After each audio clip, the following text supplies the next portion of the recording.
Nektari Gjumas.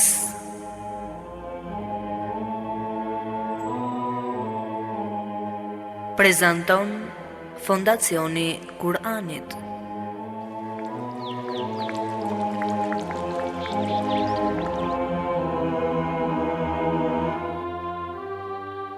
Gjumaja, dita më e bukur e javës. Gjumaja, simboli unitetit të muslimanëve. Gjumaja, koha e të shkuarit më pranë Allahut. Gjumaja, lulishte me lule të shumta e të ndryshme, me të cilat zbukurohet shpirti.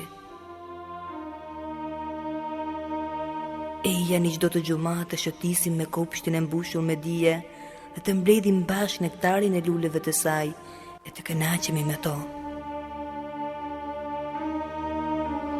Çdo ditë të gjuma jemi me ju nëpërmjet emisionit Nektari Gjumas. Bismillahirrahmanirrahim. Alhamdulillahi Rabbil Alamin, wassalatu wassalamu ala Sayyidina wa Nabiyina Muhammad, wa ala ahlihi tayyibin tahirin, wa sahbihi al-muntajabin, wa ala jami'i al-anbiya illahi wal mursalin. Me emrin e Allahut të gjithë mëshirshmit, mëshirplotit. Falënderimet më të sinqerta janë vetëm për Allahun e madhëruar. Paqja dhe mëshira e Allahut qofshin mbi profetin Muhammad, mbi familjen e tij të pastër, mbi shokët e tij të zgjedhur dhe mbi të gjithë të dërguarit dhe profetët e Allahut xhaleshanhu. Të nderuar dëgjues dhe shikues, ju përshëndes me përshëndetjen e bukur islame. Assalamu alaikum wa rahmatullahi wa barakatuhu. Paqja, mëshira dhe beqatia e Allahut qofshin mbi ju.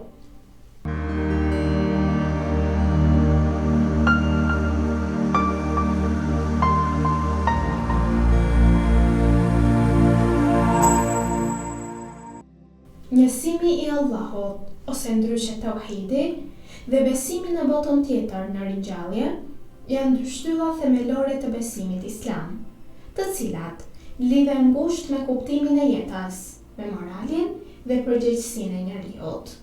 Tauhidi nuk është thjesht njohja e Allahut si krijues dhe sundues i gjithësisë, por është dhe parimi dhe pranimi i fuqisë së tij absolute, dijes së tij të pakufishme dhe drejtësisë së tij të pakontestueshme. Ky besim ofron një perspektivë të qartë mbi universin dhe rregullin e tij hyjnor, duke i hapur mendjen dhe zemrën njeriut për të kuptuar se çdo krijesë ka një vend dhe një qëllim në planin e Allahut. Në këtë kontekst, besimi në botën tjetër është domosdoshmëri logjike dhe po ashtu shpirtërore. Krijimi i kësaj bote dhe sprovat që ajo ofron nuk do të kishin kuptim pa një vend të përhershëm ku çdo veprim dhe çdo zgjedhje të gjykohen në të dhe të shpërblehen në mënyrën më të drejtë të mundshme. Ringjallja dhe ahireti bëjnë të mundur që drejtësia dhe urtësia hyjnore të manifestohen plotësisht, duke e lidhur fuqinë e Allahut me përgjegjësinë morale të njeriut dhe duke ofruar një udhëzim të qartë për jetën në këtë botë dhe në botën tjetër.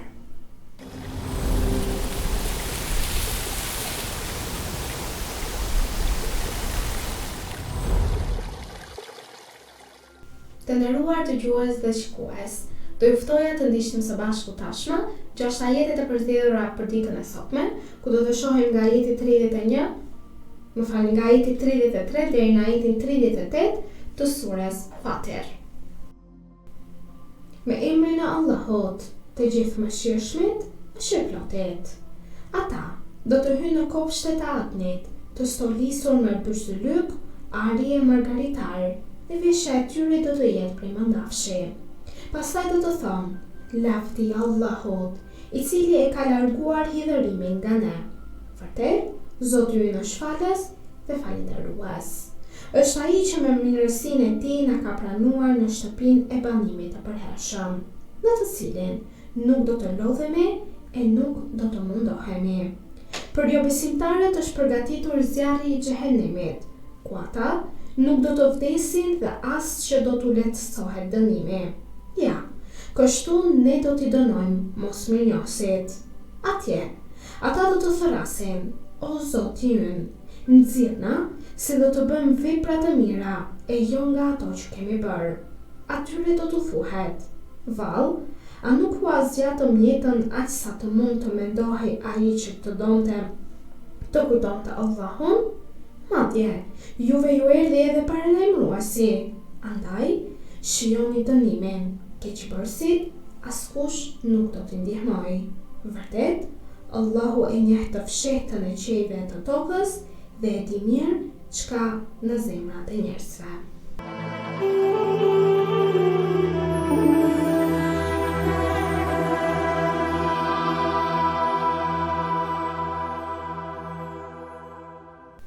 Të dashur vëllezër dhe motra, për ditën e sotme, në emisionin Nektari Xhumas, kemi përgatitur për ju temën cila është lidhja mes njësimit pra tauhidit dhe botës tjetër pra ringjalljes. Njësimi i Allahut është nga themelet e besimit islam dhe është piknisja e çdo kuptimi të jetës dhe universi. Në fillim të disa ajeteve në Kur'anin familjar, Allahu i lartësuar i përkujton njerëzit për fuqinë e tij, për rregullin dhe harmoninë e universit, për të treguar se gjithçka nënkupton një plan të hollësishëm hynar. Ndërsa në fund të këtyre ajeteve Allahu thot: ai i drejton të gjitha çështjet dhe i shpjegon në hollësi shpalljet, me qëllim që ju të bindeni se do të takoheni me Zotin tuaj. Kjo lidhje midis njësimit të Allahut dhe takimit me të në botën tjetër tregon se besimi në fuqinë e tij absolute nuk është thjesht një koncept abstrakt, por një orientim drejt përgjegjësisë, drejtësisë dhe shpresës së përjetshme.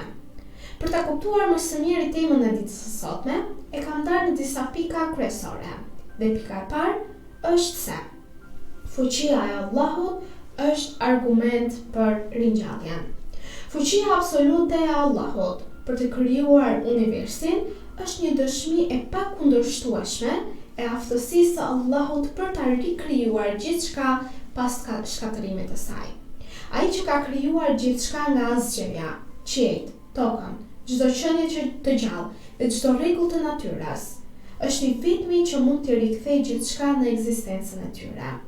Krijimi i parë nuk ka pasur asnjë kufizim apo pengesë, dhe një veprim i tillë që është i mundur për krijuesin absolut bën të domosdoshme besimin se Allahu mund ta riprodhojë gjithçka në ditën e gjykimit.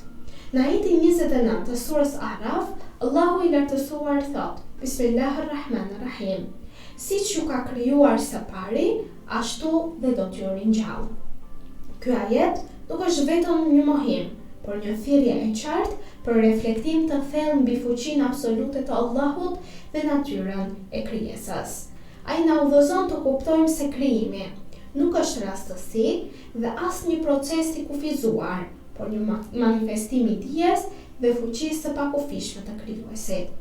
Çdo qenie, çdo grims dhe çdo lloj ligji natyror që ekziston në këtë univers ku ne jetojmë është një dëshmi për fuqinë e Allahut, një fuqi absolute, dhe ky univers i rregulluar rreth e rrotull nesh, që është rregulluar për pikëmërinë më të lartë, funksionon si një provë e gjallë për ringjalljen. Për më tepër, në ajetet e fundit të surës Yasin, Allahu e forcon këtë koncept me një argument logjik dhe bindës, teksa thot: vallë, a nuk është i aftë ai që krijoi qiejt dhe tokën, ti rikrijoj ato? Po, ai është krijuesi i çdo gjëje dhe i gjithdijshme. Ky ajet të nderuar dëgjues dhe shikues na tregon se krijimi i universit dhe i rregullit hyjnor është një argument i qartë për aftësinë e Allahut për ta rikrijuar çdo gjë edhe nga e para. Dhe në fakt, Allahu nuk është i kufizuar nga koha, nga hapësira apo natyra e krijesave. Të gjitha gjërat janë në pushtetin dhe dijen e tij të pakufishme.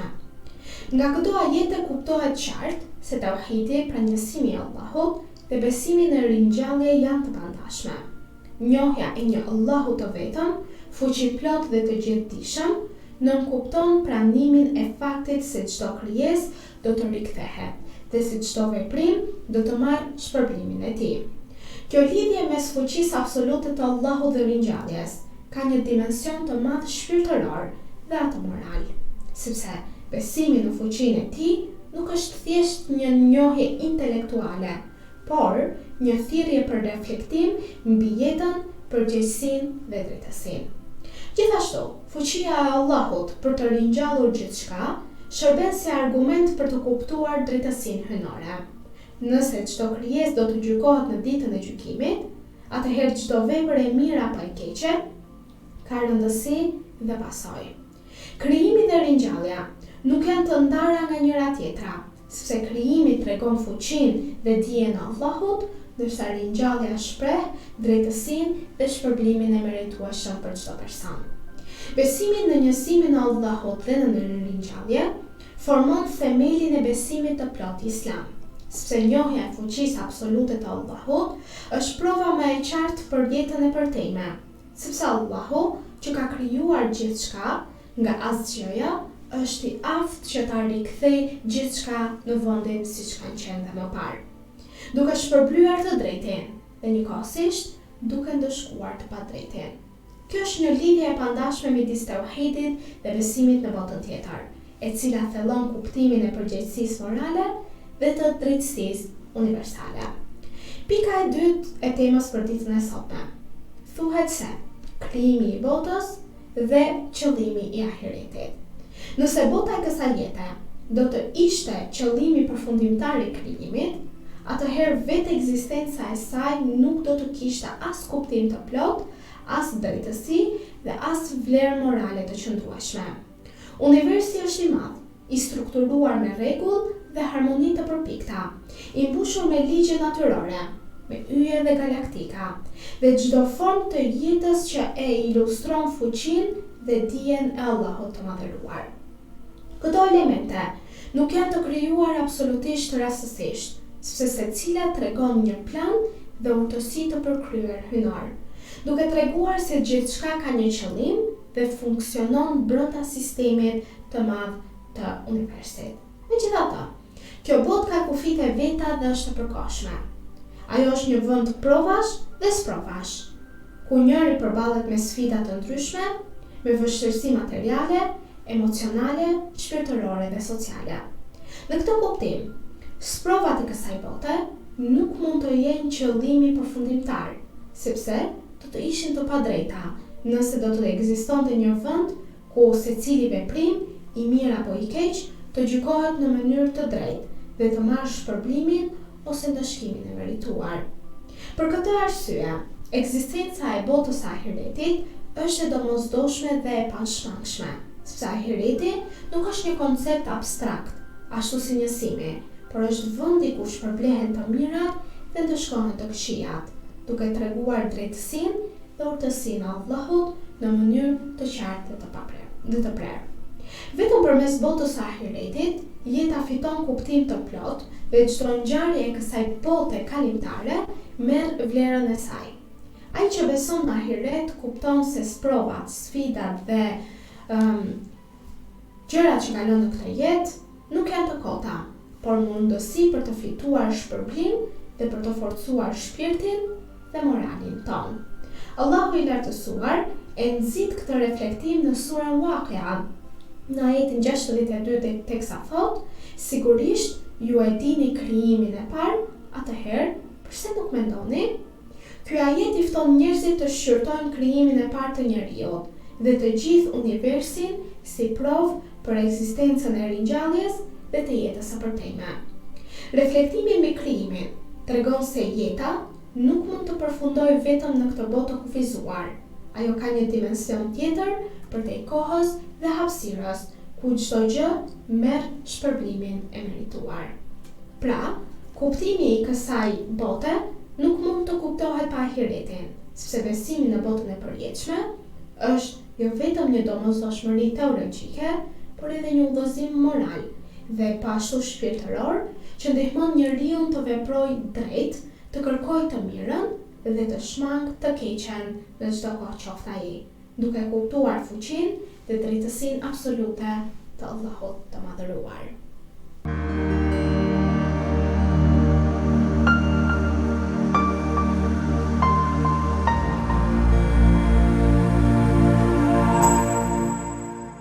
Të nderuar dëgjues dhe shikues. Pika e tretë e emisionit për ditën e sotme ka të bëjë me lidhjen ndërmjet tauhidit dhe përgjegjësisë morale. Besimi në njësimin e Allahut nuk është thjesht një njohje intelektuale apo bindje formale, por përmban dimensionin praktik dhe moral të jetës së njerëzit. Allahu si krijues dhe sundues i gjithësisë, dhe të besosh në këtë që të themi, do të thotë të pranosh se çdo gjë që ndodh në univers ndodh me dijen dhe vullnetin e Allahut dhe se çdo veprim ka pasojat e tij. Në këtë kuptim, ringjallja nuk është një ngjarje e largët apo abstrakte, por pasqyrë morale që e bën çdo veprim të njeriu të rëndësishëm, çdo vendim, çdo mendim dhe çdo veprim të tij të shfaqet si një mundësi për të praktikuar drejtësinë, të bërë mirë dhe për të shmangur gabimet që ne mund të bëjmë. Për shembull, një njeri që jep lëmosh, që ndihmon të varfrit ose mbron të drejtën e të tjerëve, e bën këtë jo vetëm për shpërblimin në këtë botë, por duke e ditur se veprimi i mirë ka një shpërblim tek Allahu i madhëruar dhe ky shpërblim do të jepet atij në ahiret. Dhe në këtë mënyrë, fuqia e Allahut dhe njësimi i tij lidhen direkt me përgjegjësinë morale të individit, ku njeriu vepron me ndërgjegje dhe kujdes, duke ditur se çdo gjë është e regjistruar dhe nuk humbet. Njohja e tauhidit të nderuar dëgjues dhe shikues jep njeriu një sens të thellë përgjegjësie, kur kupton se Allahu është i gjithdijshëm dhe i gjithfuqishëm. Çdo veprim merr një dimension shpirtëror dhe etik në jetën tonë. Kjo e ndihmon njeriu të përqendrohet jo vetëm në përfitimet e përkohshme materiale, por edhe në pasojat e përjetshme morale të veprimeve të tij. Kështu, besimi në njësimin e Allahut formon një udhëzim të qartë për moralin, për drejtësinë dhe etikën e jetës së përditshme. Pika e katërt dhe pika e parafundit, argumenti filozofik dhe i mendimit të logjikshëm. Përveç argumentit fetar që mund ta kapim temën e ditës së sotme, ekziston dhe një argument i bazuar në mendimin logjik dhe arsyetimin racional. Çdo gjë që ka një fillim ka domosdoshmërisht një mbarim. Universi, duke pasur një fillim krijimi, nuk mund të jetë përjetësisht i kufizuar në ekzistencë, pa një plan për pasojat dhe rikrijimin e tij. Nëse universi është krijuar një herë, atëherë rikrijimi i tij nga i njëjti krijues është i mundur dhe logjikisht i nevojshëm. Në këtë kontekst, njohja e tauhidit, njësimit të Allahut dhe përjetimi i universit si një strukturë harmonike e udhëzon njeriu drejt besimit në ringjallje. Ai kupton se universi nuk është i ndërtuar për qëllime të rastësishme, por për të shërbyer si një provë fuqisë dhe dijes absolute të Zotit të gjithësisë. Çdo yll, çdo planet, çdo galaktik dhe çdo ligj natyror tregon rregullin, harmoninë dhe përkujdesjen e madhe hyjnore. Arsyetimi filozofik mbështetet edhe në kuptimin moral, se universi ka kufi të dukshëm dhe një fillim, prandaj çdo veprim dhe çdo zgjedhje hyjnore duhet të ketë pasojat e saj. Ringjallja pra nuk është vetëm një koncept fetar, por një nevojë logjike e rrjedhur nga njohja e universit dhe struktura e tij për të rregulluar. Dhe pika e fundit për temën e ditës së sotme ka të bëjë se njësimi dhe ringjallja janë shtylla të pandashme me njëra tjetrën. Nga këto argumente, kuptohet qartë se tauhidi dhe besimi në botën tjetër janë dy shtylla të pandashme të besimit islam. Njohja e Allahut si krijues dhe sundues i gjithçkaje është për njeriu një argument pra për të ecur përpara dhe për të kuptuar rëndësinë e besimit në atë çfarë thotë. Besimi në njësimin e Allahut dhe në ringjallje i jep jetës kuptim të plotë, duke i treguar njeriu se çdo veprim ka rëndësi, çdo drejtësi do të shpërblehet dhe çdo padrejtësi nuk do të mbetet pa gjykim.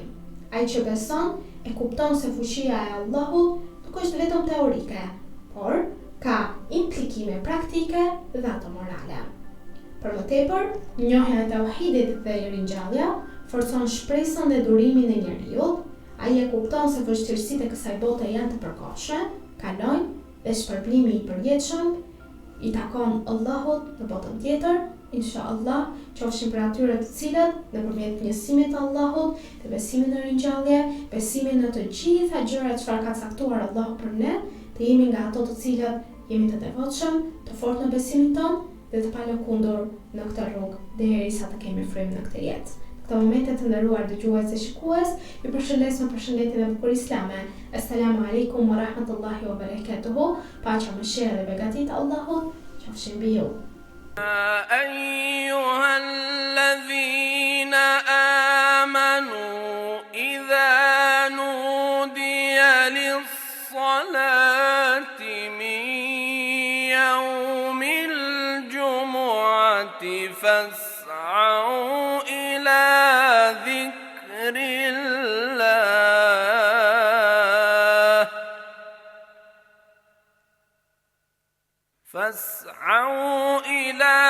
ذكر الله وذروا البيع ذلكم خير لكم إن كنتم تعلمون.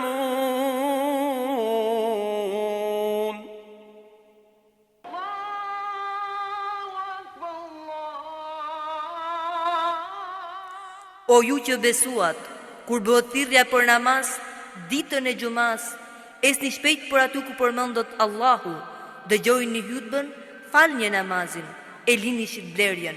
Kjo është shumë më e dobishme për ju nëse jeni që e dini. أشهد أن